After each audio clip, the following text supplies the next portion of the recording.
Hello guys, welcome back to our channel. ഇന്നലെ പ്രതീക്ഷിച്ചതിലും വൈകിട്ടാണ് എത്തിയത്. പിന്നെ യാത്രാക്ഷീണവും ഉറക്കവും ഒക്കെ പാടായിട്ടാണ് ഇന്നലെ വീഡിയോ ഇടാതിരിക്കാൻ പറ്റിയത്. അപ്പോൾ അതിനാദ്യമൊരു സോറി. പിന്നെ എപ്പോഴും പറയണ പോലെ തന്നെ ഇതിൻ്റെ മുന്നത്തെ എപ്പിസോഡ് കാണാൻ നോക്കുക, അല്ലെങ്കിൽ ഒരു തേങ്ങയും മനസ്സിലാവില്ല. അപ്പോൾ കഴിഞ്ഞ എപ്പിസോഡിൽ ആ നെയിംലെസ് നമ്മുടെ യോണിനെ സോഡ് കൊണ്ട് ഷോൾഡറിൽ കുത്തി നിർത്തുന്ന ഭാഗത്താണ് നമ്മൾ നിർത്തിയത്. അപ്പോൾ ഇന്ന് നമുക്ക് അതിൻ്റെ ബാക്കി നോക്കാം. വീഡിയോയിലോട്ട് കിടക്കുന്നതിന് മുന്നേ സബ്സ്ക്രൈബ് ചെയ്യാത്തവരൊക്കെ സബ്സ്ക്രൈബ് ചെയ്യുക, ലൈക്ക് ഇപ്പോൾ തന്നെ ചെയ്തു വെച്ചോ, അല്ലെങ്കിൽ മറക്കും. നമുക്ക് നേരെ വീഡിയോയിലോട്ട് കിടക്കാം. അപ്പോൾ വീഡിയോയുടെ സ്റ്റാർട്ടിങ്ങിൽ ആ നെയിംലെസ് ആണെങ്കിൽ യോണിൻ്റെ ഷോൾഡറിൽ ഇങ്ങനെ കുത്തി നിൽക്കുകയാണ്. അതിനുശേഷം ആ സോഡ് വലിച്ചണ്ട് ഊരി. അതിൻ്റെ ശക്തിയിൽ തന്നെ യോണ് ബേക്കൊക്കെ കണ്ട് തെറിച്ചു. അദ്ദേഹം ഭയങ്കര സ്ട്രോങ് ആണ്. എനിക്കൊരു ഐഡിയ ഉണ്ടായിരുന്നില്ല ഇത്രയും പവർഫുള്ളായിട്ടുള്ളൊരു മാർഷൽ ആർട്ടിസ്റ്റ് നമ്മുടെ കൾട്ടിൽ ഹൈഡ് ചെയ്തുകൊണ്ടിരിക്കുന്ന കാര്യം. ഞാനാണെങ്കിൽ അപ്പോഴത്തേന് ആ ബൗൺസൊക്കെ റിക്കവർ ചെയ്യാൻ തുടങ്ങി. ഇതിന് ശരിക്കും പ്രീവിയസ് പാട്രിയാർക്കാണോ? ഇപ്പോൾ നീ കണ്ടില്ലേ നമ്മുടെ രണ്ടുപേരുടെ സ്കിൽ ലെവലിലുള്ള ഡിഫറൻസ്. നീ എനിക്ക് മാച്ചായിട്ടുള്ള ഒരുത്തനേ അല്ല, അതുകൊണ്ട് എന്നെ ഫോളോ ചെയ്യുന്നത് നീ നിർത്തിക്കോ. അവൻ്റെ ആ നോട്ടത്തു നിന്ന് തന്നെ എനിക്ക് മനസ്സിലാവുന്നുണ്ട് അവൻ ഇപ്പോഴും ഫൈറ്റിംഗ് സ്പിരിറ്റോടെയാണ് നിൽക്കണമെന്ന്. അവൻ ശരിക്കും ധൈര്യമുള്ള ഒരുത്തൻ തന്നെയാണ്. പിന്നെ നോക്കുമ്പോൾ ആ നെയിംലെസ് ആണെങ്കിൽ അദ്ദേഹത്തിൻ്റെ എനർജി ഭയങ്കരമായിട്ട് ഇങ്ങനെ പുറത്തേക്ക് വിടാൻ തുടങ്ങി. ഈ എനർജി ഭയങ്കര സ്ട്രോങ്ങും ഹോസ്റ്റൈലുമാണ്. ഇത്തവണ എൻ്റെ ഷോൾഡറിൽ മാത്രമല്ല കുത്തുകയെന്ന് അദ്ദേഹം എനിക്ക് വാണിംഗ് തരികയാണോ? നോക്കുമ്പോൾ ആ നെയിംലെസ് ആണെങ്കിൽ ഭയങ്കര എനർജിയിൽ തന്നെ അവിടുന്ന് സോഡണ്ട് വിട്ടു. ആ സോഡാണെങ്കിൽ ഭയങ്കര പവർഫുള്ളായിട്ടുള്ള ഒന്നായിരുന്നു. ഈ ഫോം നിനക്കൊരിക്കലും ബ്ലോക്ക് ചെയ്യാൻ കഴിയില്ല. നോക്കുമ്പോൾ ആ നെയിംലെസ് ആണെങ്കിൽ ഡിമോണിക് ലോഡിൻ്റെ സോഡ് ആർട്ടത്തെ 4th codified fighting form use ചെയ്ത് യോണിനെ അറ്റാക്ക് ചെയ്യാൻ സ്റ്റാർട്ട് ചെയ്തു. യോണും വിട്ടുകൊടുത്തില്ല. യോൺ അങ്ങോട്ട് മുന്നിൽ കണ്ട് കയറി ചെന്നു. പിന്നെ നോക്കുമ്പോൾ നമ്മളെ കാണിക്കുന്നത് രണ്ടുപേരും പൊരിഞ്ഞ ഫൈറ്റ് നടത്തുന്നതാ. പക്ഷെ അതിൽ ഇഞ്ചുറി പറ്റുന്നത് മൊത്തം യോണിനാണ്. ഡിമോണിക് ലോഡിൻ്റെ സോഡ് ആർട്ടത്തെ 4th ഫോമിൻ്റെ പവർ ശരിക്കും ലെജൻഡറിയാണ്. ഇതിങ്ങനെ കണ്ടിന്യൂ ചെയ്തുകൊണ്ടിരിക്കുകയാണെങ്കിൽ നീ തീർന്നു.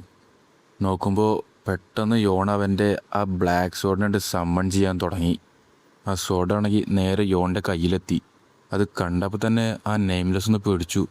അത് പിന്നെ നമ്മളെ കാണിക്കുന്നതാണെങ്കിൽ ഒരു കയ്യിൽ ആ ബ്ലാക്ക് സോഡും മറ്റൊരു കയ്യിലാണെങ്കിൽ ആ വൈറ്റ് സേബറും പിടിച്ച് നിൽക്കുന്ന യോണിനാണ്. അതിൽ റൈറ്റ് ഹാൻഡിലാണെങ്കിൽ ബെർസെക് സേബർ ഗോഡിൻ്റെ ഫോമും ലെഫ്റ്റ് ഹാൻഡിലാണെങ്കിൽ ഡിമോണിക് ലോഡിൻ്റെ സോഡ് ആർട്ടത്തെ 4th കോഡിഫൈഡ് ഫൈറ്റിംഗ് ഫോമും യൂസ് ചെയ്ത് യോൺ അറ്റാക്ക് ചെയ്യാൻ റെഡിയായി. എന്നിട്ട് നേരെ ആ നെയിംലെസ്സിൻ്റെ അടുത്ത് കണ്ട് പാഞ്ഞു പോയി കൊണ്ട് നിൽക്കുകയാണ്. ആ വരവാണെങ്കിൽ ഒരു ബ്ലാക്ക് ഡ്രാഗനും വൈറ്റ് ഡ്രാഗനും വരുന്ന പോലെ തോന്നിയ നെയിംലെസ്സിന്. നെയിംലെസ് ആണെങ്കിൽ അവൻ്റെ സോഡും നേരെ യോണിൻ്റെ നേരത്ത് കണ്ട് വിട്ടു. രണ്ടുപേരുടെ സോഡും പാടെ കൂട്ടിയിടിച്ച് ആ നെയിംലെസ്സിൻ്റെ സോഡ് എന്നിട്ട് പൊട്ടിപ്പോയി. ഇവിടെ എന്താ ഈ സംഭവിച്ചുകൊണ്ടിരിക്കുന്നത്? യോണ് പിന്നെ നേരെ വന്ന ഒരു പവർഫുൾ അറ്റാക്ക് തന്നെ ആ നെയിംലെസ്സിൻ്റെ മേത്ത് കണ്ടിട്ടു. നെയിംലെസ് ആണെങ്കിൽ ഭയങ്കരമായിട്ടുണ്ട് തെറിച്ചു പോയൊരു മരത്തമ്മ കണ്ട് വീണു. പിന്നെ നോക്കുമ്പോൾ നമ്മളെ കാണിക്കുന്നത് ആ നെയിംലെസ്സിൻ്റെ കഴുത്തിൽ സോഡും സേബറും പിടിച്ചേക്കുന്ന യോണിനാണ്. ഇവൻ ശരിക്കൊരു മോൺസ്റ്ററാണ്. എനിക്കവനെ തോൽപ്പിക്കാൻ കഴിയുമെന്ന് എനിക്ക് ഉറപ്പായിരുന്നു. ഒരു ഏർലി മെത്തിക്കൽ മാസ്റ്റർ എന്ന് പറയുന്നത് അൾട്ടിമേറ്റ് ജനസിസ് മാസ്റ്ററിൻ്റെ ഒരു സ്റ്റെപ്പ് മാത്രം മേലെയാണ്. പക്ഷേ ഈ രണ്ടിൻ്റെ ഇടയിലുള്ള പവർ ഗ്യാപ്പ് എന്ന് പറഞ്ഞാൽ അത് ഭയങ്കരമായിട്ടുള്ളതൊന്നാണ്. എന്നിട്ടും അവന് ബെർസെക് സേബർ ഗോഡിൻ്റെ ടെക്നിക്കും ഡിമോണിക് ലോഡിൻ്റെ സോഡാർട്ടും പെർഫോം ചെയ്യാൻ കഴിഞ്ഞു. അവൻ ജിൻ വോൺമോൻ്റെ സീക്രട്ട് ടെക്നിക്കായ 2 കൈയിലും സെപ്പറേറ്റ് ടെക്നിക്ക് ചെയ്ത് ഈ മാച്ചിൻ്റെ റിസൾട്ട് തന്നെ മാറ്റിമറിച്ചു. ആ സോഡ് അത് ഡീമൻ സോഡല്ലേ? നോക്കുമ്പോൾ യോണ് പെട്ടെന്ന് അയാളുടെ ആ മാസ്ക് കണ്ട് കീറി. അപ്പോഴാണ് ആ നെയിംലെസ്സിൻ്റെ മുഖം നമ്മളും കാണുന്നത്. യോണാണെങ്കിൽ കണ്ടിട്ട് ആളെ മനസ്സിലായില്ല. നീ ആരാ? മൈനർ പ്രീസ്റ്റ്, ഞാൻ ഇനി ഫൈറ്റ് ചെയ്യില്ല, ഓടാനും ശ്രമിക്കില്ല. അതുകൊണ്ട് തന്നെ നിങ്ങളുടെ സോഡ് താഴെ ഇറക്കിക്കോളൂ. ഈ വോയിസ്, ഇത് സർ മാ അല്ലേ, ഹെഡ് റോയൽ ബോഡി ഗാർഡ്? അപ്പോൾ ഇത് നമ്മുടെ പ്രീവിയസ് പാട്രിയാർക്ക് ആയിരുന്നില്ല അല്ലേ? അദ്ദേഹം ഇത്രയും നേരം അദ്ദേഹത്തിൻ്റെ വോയിസ് ആൾട്ടർ ചെയ്തുകൊണ്ടിരിക്കുമായിരുന്നു. ശർമ്മ, ഇവിടെ എന്തൊക്കെയാണ് നടക്കുന്നതെന്ന് എല്ലാം എനിക്ക് എക്സ്പ്ലെയിൻ ചെയ്യ്. അതിനു മുമ്പ് എനിക്ക് നിങ്ങളോടൊരു കാര്യം പറയാനുണ്ട് മൈനർ പ്രീസ്റ്റ്. നോക്കുമ്പോൾ പെട്ടെന്ന് അവിടെ ഭയങ്കര പവർഫുള്ളായിട്ടുള്ളൊരു എനർജി ഇങ്ങനെ വരാൻ തുടങ്ങി. എന്താ ഇത്? ഓവർവെൽമിംഗ് ആയിട്ടുള്ള എനർജി അല്ലേ മേലെന്ന് വന്നുകൊണ്ടിരിക്കുന്നത്? ഓ നോ, എൽഡർ യോണ് ഡേഞ്ചറിലാണ്. പിന്നെ നമ്മളെ കാണിക്കുന്നത് ഒഹിയോൺ പീക്കിൻ്റെ ടോപ്പിലാണ്. നോക്കുമ്പോൾ എൽഡർ യോണിൻ്റെ ശരീരത്തിൽ ആകെ ബ്ലഡായിട്ട് ഇങ്ങനെ ഓടിക്കൊണ്ടിരിക്കുകയാണ്. പെട്ടെന്ന് അവിടെ ഒരു പൊട്ടിത്തെറി സംഭവിച്ചു. അതിൽ എൽഡർ യോണൊന്ന് ബേക്കൊക്കെ തെറിച്ചു. നീ ഭയങ്കര ഫാസ്റ്റാണല്ലോ, ഒരു എലിയെ പോലെ. പക്ഷേ എൻ്റെ അടുത്തുനിന്ന് നിനക്ക് എത്രത്തോളം ദൂരം ഓടാൻ കഴിയുമെന്നാണ് നീ വിചാരിച്ചത്? എടാ ബോൻഗി ഗ്യോങ്, നിന്നെ ഞാൻ. നോക്കുമ്പോൾ ബോൻഗി ആണെങ്കിൽ പെട്ടെന്ന് അവിടെ നിന്നിട്ട് പോയി.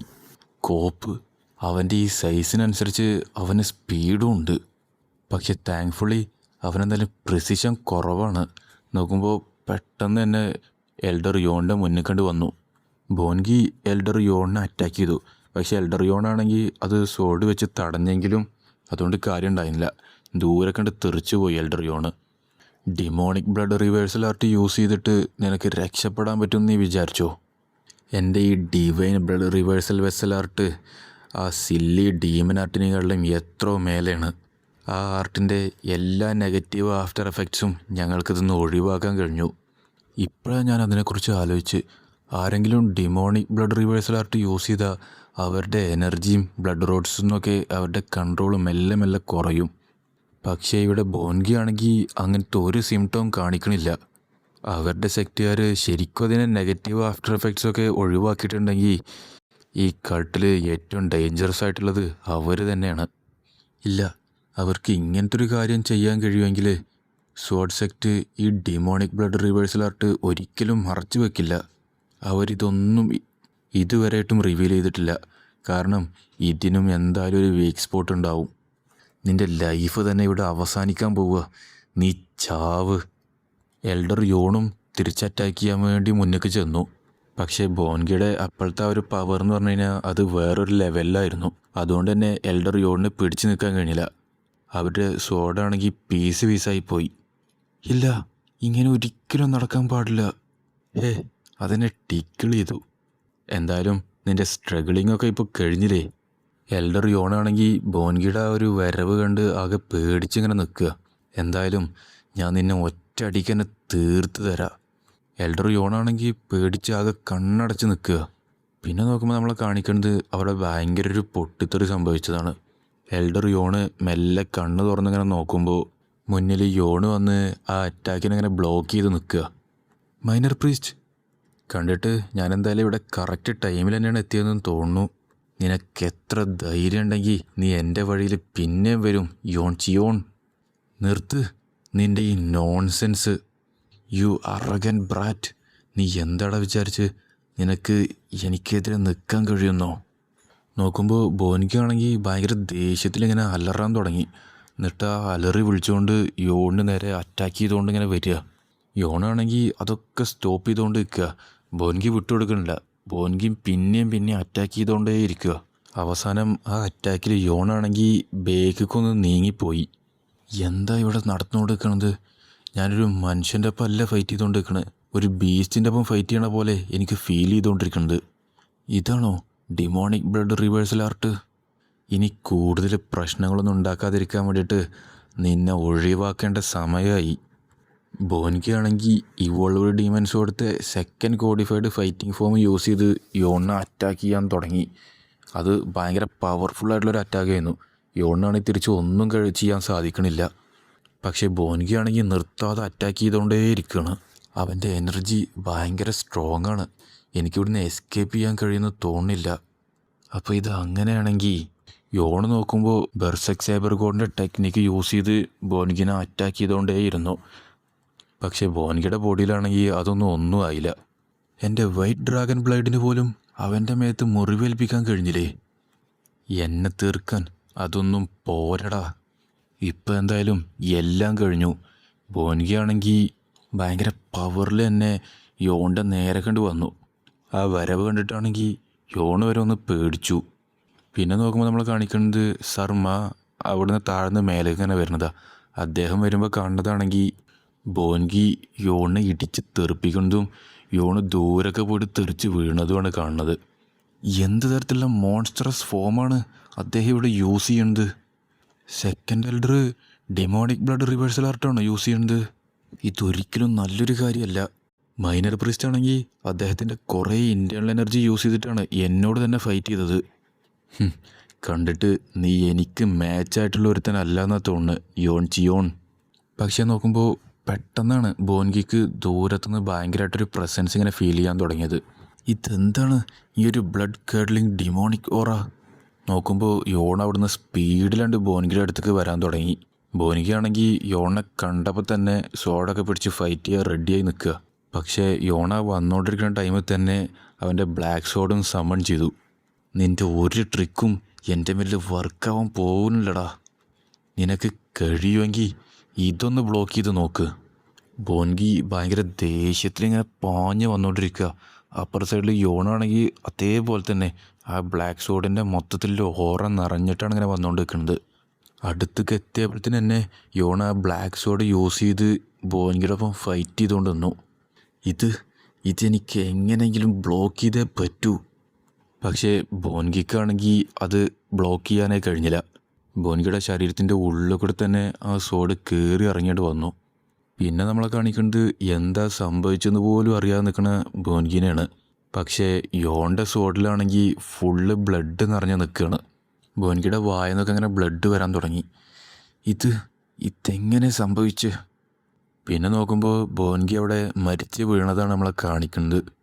എന്തായാലും അടുപ്പിച്ചിട്ടുള്ള 2 അറ്റാക്ക് കൊണ്ട് തന്നെ യോണും ആകെ ക്ഷീണിച്ച് നിൽക്കുക. അപ്പോഴാണ് സർ മാ അവിടെയുള്ള കാര്യം യോണ് ശ്രദ്ധിക്കുന്നത്. ഞാൻ പാട്രിയാർക്കിൻ്റെ ഹെഡ് റോയൽ ബോഡി ഗാർഡായ റാഗിയോൺ മാ ന്യൂ ഡിമോണിക് ലോഡിൻ്റെ മുന്നിൽ ബോ ചെയ്യുന്നു. സർ മാ, നിങ്ങൾ എന്താണ് ഈ പറയുന്നത്? എന്ത്? ഇദ്ദേഹമാണോ ഹെഡ് റോയൽ ബോഡി ഗാർഡ്? ഞാൻ നേരത്തെ പറഞ്ഞതുപോലെ തന്നെ ന്യൂ ഡിമോണിക് ലോഡിന് എൻ്റെ റെസ്പെക്റ്റ് കാണിക്കുകയാണ്. ഓ, അപ്പോൾ സർ മാ ആയിരുന്നോ ഇത്രയും കാലം ഞങ്ങളെല്ലാവരും ഒരുമിച്ച് കൂട്ടിയിരുന്നത്? പക്ഷേ സർ മാ, ഇതുകൊണ്ടൊക്കെ നിങ്ങൾ എന്താണ് ഉദ്ദേശിക്കുന്നത്? വെയിറ്റ്, അത്... അപ്പോഴാണ് എൽഡർ യോണിൻ്റെ കയ്യിലിരിക്കണ ആ സോഡ് ശ്രദ്ധിച്ചത്. അത് ഡീമൻ സോഡല്ലേ? ഡിമോണിക് വാരിയർ കൾട്ടത്തെ 10th എൽഡറായ മൂവ യോൺ എന്ന ഞാൻ ന്യൂ ഡിമോണിക് ലോഡിൻ്റെ മുന്നിൽ ബോ ചെയ്യുന്നു. നിങ്ങൾ 2 പേരും എന്താ ഇങ്ങനെയൊക്കെ ചെയ്യുന്നത്? മൈനർ പ്രീസ്റ്റ്, ഇതൊക്കെ എന്താന്ന് വെച്ചാൽ നിങ്ങളാണ് true demonic lord. True demonic ലോഡോ? ഈ സിറ്റിയുടെ നോർത്ത് സൈഡിലൊരു ഷ്രൈൻ ഉണ്ട്. അവിടെയാണ് നമ്മുടെ പ്രീവിയസ് പാട്രിയാർക്കിൻ്റെ ഒക്കെ ആൻസെസ്ട്രൽ ടാബ്ലറ്റ് ടേക്ക് കെയർ ചെയ്യണത്. ആ ഷ്രൈനിൽ തന്നെ ഒരു അൾത്താരുണ്ട്. അവിടെയാണ് നമ്മുടെ ഫൗണ്ടിങ് ഡിമോണിക് ലോഡിൻ്റെ ആൻസെസ്ട്രൽ ടാബ്ലറ്റും അദ്ദേഹത്തിൻ്റെ റിട്ടൺ വില്ലും വെച്ചിരിക്കുന്നത്. ആ അൾത്താരയിൽ നമ്മുടെ ഫൗണ്ടിങ് ഡിമോണിക് ലോഡ് സ്വർഗത്തിലേക്ക് പ്രവേശിക്കുന്നതിന് മുമ്പ് വെച്ചൊരു എപ്പിറ്റാഫ് ഉണ്ട്. ആ എപ്പിറ്റാഫിൽ എഴുതിയിരിക്കുന്നത് ആരാണോ ട്രൂ ഡീമൻസോട് വീൽഡ് ചെയ്യുന്നത് അവനായിരിക്കും അദ്ദേഹത്തിൻ്റെ ടൈറ്റിൽ ഇൻഹെറിറ്റ് ചെയ്യാൻ പോണതെന്ന്. ആ ഇൻസ്ക്രിപ്ഷനിലുള്ള ഓർഡർ നമ്മുടെ പാട്രിയാർക്കിന് പോലും ധിക്കരിക്കാൻ കഴിയില്ല. എന്തൊക്കെയായാലും നമ്മുടെ കൾട്ടിൻ്റെ ഹിസ്റ്ററി തന്നെ ഒരു പാട്രിയാർക്കിന് പോലും ഡിമോണിക് ലോഡ് എന്ന ടൈറ്റിൽ ഇൻഹെറിറ്റ് ചെയ്യാൻ കഴിഞ്ഞിട്ടില്ല. നമ്മുടെ പാട്രിയാർക്കിൻ്റെ കയ്യിലുള്ള സോഡ് ഒരു ഇമിറ്റേഷൻ മാത്രമാണ്. എല്ലാ എൽഡേഴ്സിനും ഈ ഫാക്റ്റ് അറിയാവുന്നതുമാണ്. നമ്മുടെ പാട്രിയാർക്കിന് മാത്രമേ അദ്ദേഹത്തിൻ്റെ ഈ ഡീമൻ സോഡ് ഒരു ഇമിറ്റേഷനാണെന്ന് അറിയുള്ളൂവെങ്കിൽ അദ്ദേഹത്തിന് ഈസി ആയിട്ട് എല്ലാവരെയും ഫൂളാക്കി നമ്മുടെ ഫൗണ്ടിങ് ഡിമോണിക് ലോഡിൻ്റെ ഓർഡറിനെ തന്നെ ധിക്കരിക്കാൻ പറ്റുമായിരുന്നു. പക്ഷേ ഇത്ര ഇമ്പോർട്ടൻ്റ് ആയിട്ടുള്ളൊരു ഇൻഫർമേഷൻ കിട്ടിയിട്ടും നമ്മുടെ എൽഡേഴ്സ് എന്തിനാണ് ഈ സൈലൻ്റ് ആയിരിക്കുന്നത്? ഞാനും ഇതേ കാര്യം ചിന്തിച്ചിരുന്നു. പക്ഷേ നമ്മുടെ എൽഡേഴ്സൊക്കെ സൈലൻ്റ് ആയിരിക്കുന്നത് നമ്മുടെ ആൻസസ്റ്റേഴ്സ് പാസ് ചെയ്ത ഒരു കഥ കാരണം കൊണ്ടാണ്. പക്ഷേ ഈ കഥയിൽ പറയുന്ന റൂമർ എന്താണെന്ന് വെച്ചാൽ 500 വർഷങ്ങൾക്ക് മുമ്പ് ആ ബെർസെക് സേബർ ഗോഡുമായിട്ടുള്ള ഫൈറ്റിൻ്റെ ഇടയിൽ ട്രൂ ഡീമൻസോട് കളവ് പോയി എന്നാണ്. ഇത് സത്യമാണെങ്കിൽ അത് നമ്മുടെ കൾട്ടിന് തന്നെ ഒരു അപമാനമായിരിക്കും. അതുകൊണ്ടാണ് എൽഡേഴ്സും പാട്രിയാർക്കും ഒന്നും ഇതിനെക്കുറിച്ച് ഒന്നും സംസാരിക്കാത്തത്. റിയൽ സോഡ് സീൽഡ് ഡിമോണിക് ചാമ്പറിൽ ഹൈഡ് ചെയ്ത് വെച്ച് കൺസിഡർ ചെയ്യുമ്പോൾ ഈ ഇമിറ്റേഷൻ തുടക്കം മുതലേ ഉള്ളതാണ്. എൽഡർ യോൺ പറഞ്ഞതൊക്കെ ശരിയാണ്. പക്ഷേ ഇതിൽ കുറച്ചും കൂടി കാര്യങ്ങൾ എനിക്ക് ക്ലാരിഫൈ ചെയ്യാനുണ്ട്. പാട്രിയാർക്ക് ഡീമൻ സോഡിനെ കുറിച്ച് എവിടെയും മെൻഷൻ ചെയ്യാത്തത് ഡിമോണിക് ഓർഡറിൻ്റെ പ്രൊട്ടക്റ്റേഴ്സ് കാരണം കൊണ്ടാണ്. ഫൗണ്ടിങ് ഡിമോണിക് ലോഡിൻ്റെ ഈ ഓർഡേഴ്സൊക്കെ ഫോളോ ചെയ്യേണ്ടെന്ന് ഉറപ്പിക്കാൻ വേണ്ടിയിട്ട് ജനറേഷനായിട്ട് പ്രൊട്ടക്റ്റേഴ്സൊക്കെ നമ്മുടെ പാട്രിയാർക്കുമാരെ വാച്ച് ചെയ്തുകൊണ്ടിരിക്കുക. അതിനൊക്കെ മേലായിട്ട് നമ്മുടെ ഡിമോണിക് ലോഡ് പാസ് ചെയ്ത മാർഷൽ ആർട്സ് സ്കില്ലൊക്കെ അവർ പഠിച്ചിട്ടുണ്ട്. അതുകൊണ്ട് തന്നെ നമ്മുടെ പാട്രിയാർക്കിനെ പോലും അവർ ഒന്നും ചെയ്യാൻ കഴിയില്ല. കാരണം അവരെപ്പോഴും മറഞ്ഞു നിന്ന് വർക്ക് ചെയ്യുന്ന ആൾക്കാരാണ്. അവരുടെ എക്സിസ്റ്റൻസ് പോലും ആർക്കും അറിയില്ല. പിന്നെ നോക്കുമ്പോൾ ശർമ്മ ഒരു മെഡാലിയൻ കാണിച്ചു കൊടുത്തു. യോണത് കണ്ടപ്പോൾ തന്നെ അന്തം വിട്ടു. വെയിറ്റ്, അപ്പോൾ അതിനർത്ഥം അതാണോ ഡിമോണിക് ഓർഡർ? അതെ, ഞാനാണ് ഈ ഡിമോണിക് ഓർഡറിൻ്റെ ഇപ്പോഴത്തെ പ്രൊട്ടക്ടർ. എൻ്റെയും എൻ്റെ മുമ്പുണ്ടായിരുന്ന ഹെഡ് റോയൽ ബോഡി ഗാർഡ്സിൻ്റെ ഒക്കെ സീക്രട്ട് ടൈറ്റിലാണത്. ഈ മെഡാലിയൻ നമ്മുടെ ഫൗണ്ടിങ് ഡിമോണിക് ലോഡ് സ്വന്തമായിട്ട് ക്രിയേറ്റ് ചെയ്തതാണ്. പക്ഷേ നിങ്ങളാണ് ഈ ഡിമോണിക് ഓർഡറിൻ്റെ പ്രൊട്ടക്ടറെങ്കിൽ ടെക്നിക്കലി ഈ ടൈറ്റിൽ ക്രിയേറ്റ് ചെയ്തിരിക്കുന്നത് നമ്മുടെ ഫൗണ്ടർ ആണെങ്കിൽ പോലും നമ്മുടെ പാട്രിയാർക്ക് നിങ്ങളൊരു ത്രെറ്റായിട്ടല്ലേ കൺസിഡർ ചെയ്യുക? നമ്മുടെ ഡിമോണിക് ലോഡ് ഞങ്ങൾ എല്ലാ പ്രൊട്ടക്ടേഴ്സിൻ്റെ മേലെയും ഒരു റെസ്ട്രിക്ഷൻ വെച്ചിട്ടുണ്ട്. അത് ഫോർബിഡൻ പോയ്സണസ് പാരാസൈറ്റിൻ്റെ യൂസാണ്. അത് ഒരു പോയ്സണസ് ഇൻസെക്റ്റാണ്. അത് പ്രൊട്ടക്ടേഴ്സിൻ്റെ ബോഡിയിലാണ് ജീവിക്കുക. ഈ പാരാസൈറ്റിനെ ഡയറക്റ്റ്ലി കൺട്രോൾ ചെയ്യുക ഒരു ഡോമിനേറ്റർ ഇൻസെക്റ്റാണ്. ഡോമിനേറ്റർ ഇൻസെക്റ്റിൻ്റെ ഉള്ളിലേക്ക് ഇൻറ്റേർണൽ എനർജി ഇൻസേർട്ട് ചെയ്യുകയാണെങ്കിൽ അത് അതിനൊരു ഫ്രെൻസിയിലാക്കും. അത് കാരണം കൊണ്ട് ഞങ്ങളുടെ ഉള്ളിലുള്ള പാരാസൈറ്റ് പൊട്ടിത്തെറിച്ച് അതിൻ്റെ വിഷം കാരണം ഞങ്ങളും കൊല്ലപ്പെടുന്നതാണ്. ഓൾറെഡി ഈ പാരാസൈറ്റ് എൻ്റെ ഹേർട്ടിലും ലോവർ അബ്ഡോമിനിലും ഉണ്ട്. ഈ പോയ്സണസ് പാരാസൈറ്റിനെ യൂസ് ചെയ്ത് ഒരു ഡോമിനേറ്റർ ഇൻസെക്റ്റിനെ എങ്ങനെ ക്രിയേറ്റ് ചെയ്യേണ്ടതെന്ന് ഞങ്ങളുടെ ആൾക്കാർക്ക് മാത്രമേ അറിയൂ. അതുകൊണ്ട് തന്നെ ഓരോ ന്യൂ പാട്രിയാർക്കും അവരുടെ പൊസിഷനിലേക്ക് എത്തുമ്പോൾ ഞങ്ങളുടെ ലോയാലിറ്റിയുടെ ഭാഗമായിട്ട് ഞങ്ങൾ അവർക്ക് ഡോമിനേറ്റർ ഇൻസെക്റ്റ് ഓഫർ ചെയ്യും. അതുകൊണ്ട് തന്നെ ഞങ്ങൾ എപ്പോഴെങ്കിലും നമ്മുടെ പാട്രിയാർക്കിനൊരു ഭീഷണിയായി മാറുകയാണെങ്കിൽ അവർക്ക് ഞങ്ങളെ ഉടനെ തന്നെ കൊല്ലാം. ഇങ്ങനൊരു സീക്രറ്റ് ഉള്ളതിനെപ്പറ്റി എനിക്കൊരു ഐഡിയ ഉണ്ടായിരുന്നില്ല. ഓ, അപ്പോൾ നമ്മുടെ പാട്രിയാർക്കും ഹെഡ് റോയൽ ബോഡി ഗാർഡും എപ്പോഴും അങ്ങോട്ടും ഇങ്ങോട്ടും ശ്രദ്ധിച്ചുകൊണ്ടിരിക്കും. ഈ ഒരു ഡിമോണിക് ഓർഡറും പോയ്സണസ് പാരാസൈറ്റും ഉള്ളത് കാരണം അവർക്കാർക്കും ബൗണ്ടറി മറികടക്കാൻ പറ്റണില്ല. നമ്മുടെ ഡിമോണിക് ലോഡ് പറഞ്ഞിട്ടുണ്ടായിരുന്നു നമ്മുടെ കൾട്ടത്തെ ഒരു ഡീമനെ അദ്ദേഹം സീൽ ചെയ്തിട്ടുണ്ടെന്ന്. ശേഷം അദ്ദേഹം ഒരു പ്രവചനം നടത്തി. ഒരു ദിവസം വർത്തിയായിട്ടുള്ള ഒരുത്തം വന്ന് ഡീമൻസോട് വീൽഡ് ചെയ്യുമെന്ന്. ഞങ്ങൾ പ്രൊട്ടക്റ്റേഴ്സൊക്കെ നൂറ്റാണ്ടുകളായിട്ട് വെയിറ്റ് ചെയ്തുകൊണ്ടിരിക്കുകയായിരുന്നു. പക്ഷേ ഒരാൾക്ക് പോലും ഡീമൻസോട് കണ്ടെത്താൻ കഴിഞ്ഞില്ല. അതുമാത്രമല്ല, ഒരാൾക്ക് പോലും ഡിമോണിക് ലോഡിൻ്റെ സോഡ് ആർട്ട് പഠിക്കാൻ പോലും പറ്റിയില്ല. ഡിമോണിക് ഓർഡറിൻ്റെ പ്രൊട്ടക്ടർ എന്ന നിലക്ക് ഡിമോണിക് ലോഡിനെ മാത്രമേ ഞങ്ങൾ ട്രൂ റൂളേഴ്സായിട്ട് പരിഗണിക്കുകയുള്ളൂ. ദയവ് ചെയ്ത് നിങ്ങളുടെ ഡിവൈൻ ഡിമോണിക് എനർജി എനിക്ക് തരൂ. ഡിവൈൻ ഡിമോണിക് എനർജിയോ? നിങ്ങൾ പറയുന്നത് ഇതിനെക്കുറിച്ചാണോ? യെസ്, അത് തന്നെ. ഡിവൈൻ ഡിമോണിക് എനർജി ഒരു ട്രൂ സക്സസർ റിസീവ് ചെയ്യാത്തതുകൊണ്ടാണ് ഈ ഡോമിനേറ്റർ ഇൻസെക്റ്റ് ഇത്രയും കാലം ഞങ്ങളെ റെസ്ട്രിക്റ്റ് ചെയ്തുകൊണ്ടിരുന്നത്. ഈ പോയ്സണസ് പാരാസൈറ്റിൻ്റെ ട്രൂ മാസ്റ്റർ അത് ഡിമോണിക് ലോഡാണ്. പ്ലീസ്, നിങ്ങളുടെ ഈ ഡിവൈൻ ഡിമോണിക് എനർജി വെച്ച് എന്നെ ഒന്ന് ബ്ലസ് ചെയ്യൂ.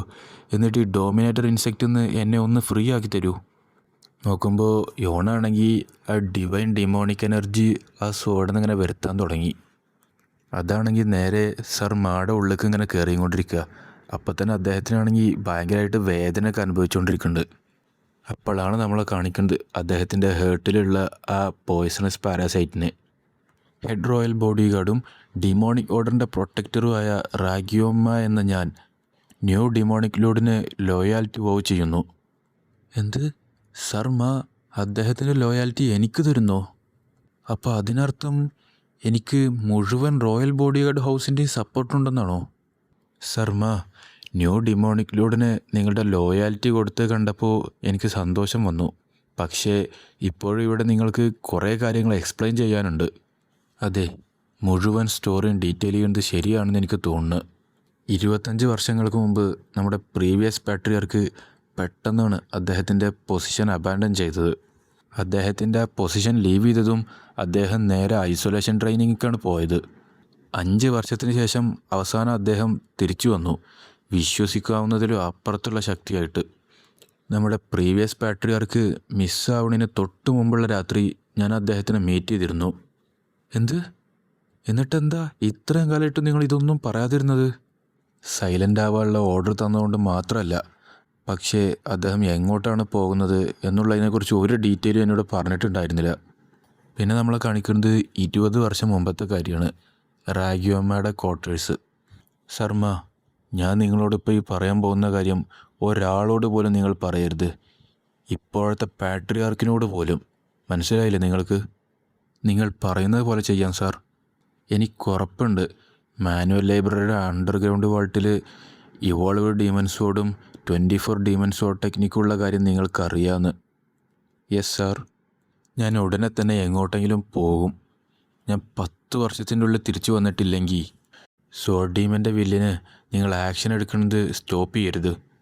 ഡീമൺ സോഡ് സെക്റ്റുമായിട്ട് കണക്ട് ചെയ്തിട്ടുള്ള ആൾക്കാർക്ക് സോഡ് ഡീമൻ്റെ ടെക്നിക്ക് പാസ് ചെയ്യണമെന്നാണ് എൻ്റെ ആഗ്രഹം. ഇത് പിടിക്കൂ. ഇതെന്താണ് സാർ? നിങ്ങൾ തന്നെ നോക്കിക്കോ. സാർ, ഇത് എൻ്റെ ഈ 5 വർഷത്തെ ഐസൊലേഷൻ ട്രെയിനിങ്ങിൽ ഞാൻ റിസർച്ചൊക്കെ ചെയ്തു കഴിഞ്ഞു. ഇതൊരിക്കലും കംപ്ലീറ്റ് ആവണില്ല. പക്ഷേ കോഡിഫൈഡ് ഫൈറ്റിംഗ് ഫോംസ് പെർഫോം ചെയ്യാനുള്ള ഡീറ്റെയിൽസ് മാത്രമേ ഉള്ളൂ ഇതിൽ. ഞാൻ പോയതിന് ശേഷം നിങ്ങൾ ഈ റിസർച്ച് കംപ്ലീറ്റ് ചെയ്ത് ഡിമോണിക് ലോഡിൻ്റെ സോഡ് ആർട്ട് പെർഫെക്റ്റ് ചെയ്യണമെന്നാണ് എൻ്റെ ആഗ്രഹം. പക്ഷേ സാർ, നിങ്ങൾക്കിത് കംപ്ലീറ്റ് ചെയ്യാൻ കഴിഞ്ഞിട്ടില്ലെങ്കിൽ എനിക്കിത് കംപ്ലീറ്റ് ചെയ്യുന്നത് സ്വപ്നം പോലും കാണാൻ കഴിയില്ല. ഇതൊരു ഡിഫിക്കൽട്ട് ടാസ്ക് ആയിരിക്കാം, പക്ഷെ ഞാനിത് നിങ്ങൾക്ക് വിട്ടു തരികയാണ്. 8 വർഷമായി ഡിമോണിക് ലോഡിൻ്റെ സോഡ് ആർട്ടത്തെ ഫോം റീക്രിയേറ്റ് ചെയ്യാൻ വേണ്ടി ട്രൈ ചെയ്തുകൊണ്ടിരിക്കുക ഞാൻ. പക്ഷേ ഇതിലത്തെ എനർജി സർക്കുലേഷൻ ടെക്നിക്ക് എനിക്ക് ഒരു വിധേനയും കണ്ടെത്താൻ കഴിയണില്ല. ഇതിൽ ആകെ സോഡ് വിസ്പറിങ് എങ്ങനെ യൂസ് ചെയ്യാമെന്ന് മാത്രമേ എനിക്ക് പഠിക്കാൻ കഴിഞ്ഞുള്ളൂ. 10 വർഷം കഴിഞ്ഞിട്ടും നമ്മുടെ പ്രീവിയസ് പാട്രിയാർക്ക് തിരിച്ചു വന്നില്ല. അതിനുശേഷമുള്ള എല്ലാം എൽഡർ യോണിനും അറിയാവുന്ന കാര്യങ്ങൾ തന്നെയാണ്. എനിക്കൊരു കാര്യം മനസ്സിലാവണേയില്ല.